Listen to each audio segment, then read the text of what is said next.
My name is Skyler with Ignite Attachments, and this is assembling your 3-point finish mower.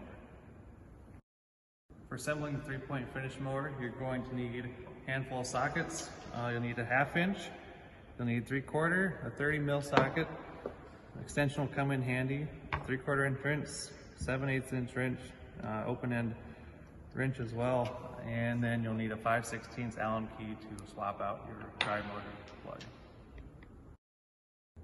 When installing your caster wheels, you will have 6 spacers per corner. So each spacer you install gives you a 1/2 inch more mower height. So install the number of spacers you wish for your desired mower height, and then the rest will stack on top and you'll put your pin in. I have all 6 installed, so this is the max cutting height for this finish mower. Moving to the front, we are going to take our bolt and our spacer and insert it, and then you'll insert your front supporting link, and then you'll take your front bracket, again making sure the big hole goes on the bottom, and then your washer and your nut.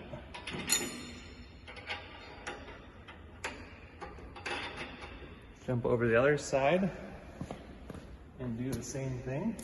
The bolt, spacer, the rear supporting link, your front support strap, and then washer and the nut.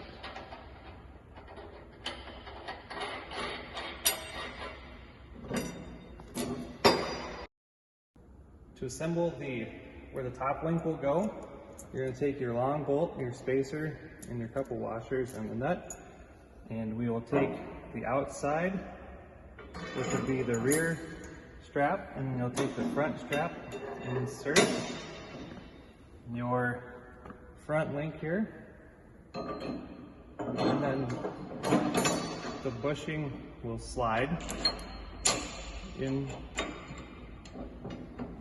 to the rear of the link, and then you'll repeat the same thing. You'll grab your front strap, your rear strap, and then finally your washer and your nut.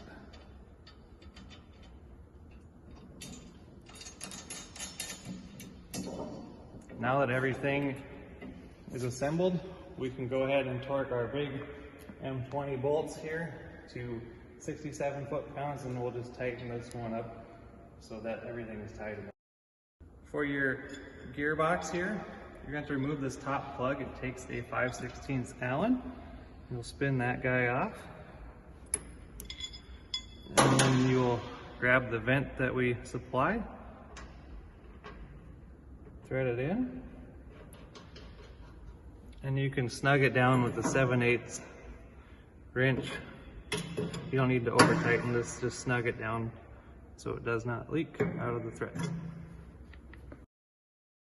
Last thing we'll do is put on our PTO guard and connect our PTO shaft. So grab your 1/2 inch socket and extension, line up your bolt holes and thread it in. Grab the ratchet and snug things up.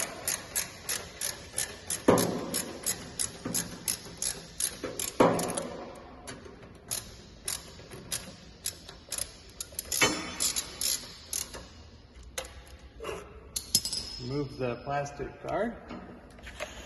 Grab your PTO shaft. You'll pull back on this collar to allow it to slip on. Align the splines.